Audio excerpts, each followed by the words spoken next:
Bonjour à tous et bienvenue. Aujourd'hui, on va s'attaquer à une question, mais alors une question cruciale pour quiconque entreprend en Israël.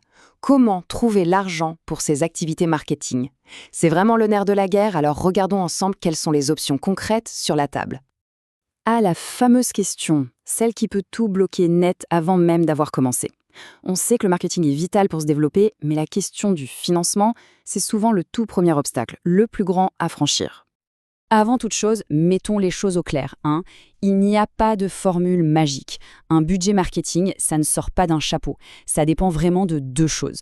D'un côté, la capacité de financement de l'entreprise, en gros ce qu'on peut se permettre, et de l'autre, le business plan, la stratégie, c'est-à-dire ce qu'on doit faire pour y arriver.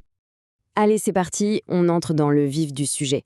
On va décortiquer 4 grandes pistes pour financer tout ça. On va commencer par ce qui est le plus proche de l'entreprise, le plus interne, pour aller progressivement vers des solutions plus externes. Allons-y. Première option, et honnêtement c'est la plus simple, la plus logique, on commence par regarder à l'intérieur, chez soi en quelque sorte. On se tourne vers les actionnaires qui sont déjà là. Ok, mais concrètement, ça se passe comment? Eh bien, il y a deux manières de faire. Soit les actionnaires font une avance de trésorerie, un prêt direct à l'entreprise, soit on émet de nouvelles actions qu'ils peuvent acheter pour renforcer leur participation. Le gros avantage, c'est que c'est souvent la solution la moins chère. Pourquoi? Tout simplement parce qu'on évite les taux d'intérêt parfois lourds des banques ou toute la complexité administrative liée à l'arrivée de nouveaux investisseurs.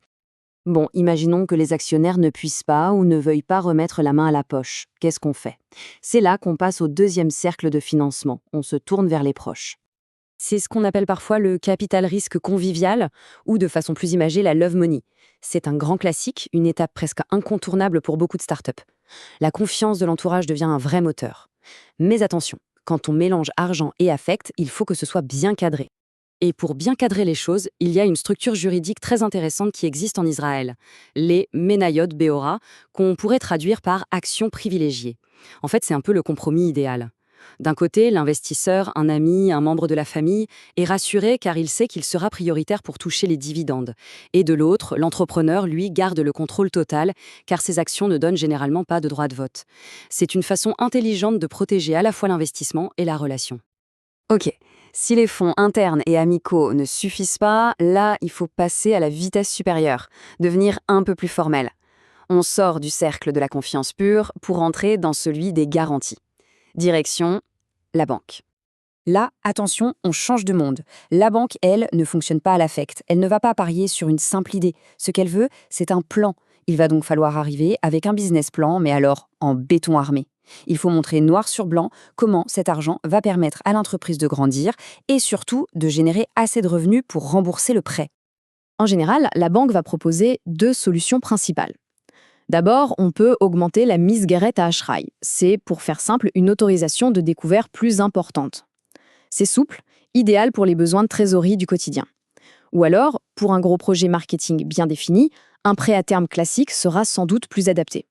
Et on arrive à notre quatrième et dernière source. Une source qu'on oublie souvent, qu'on sous-estime un peu, c'est le secteur public.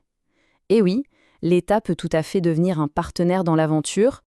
Il faut savoir qu'en Israël, il y a tout un écosystème d'organismes publics qui sont là pour ça, pour soutenir les entreprises.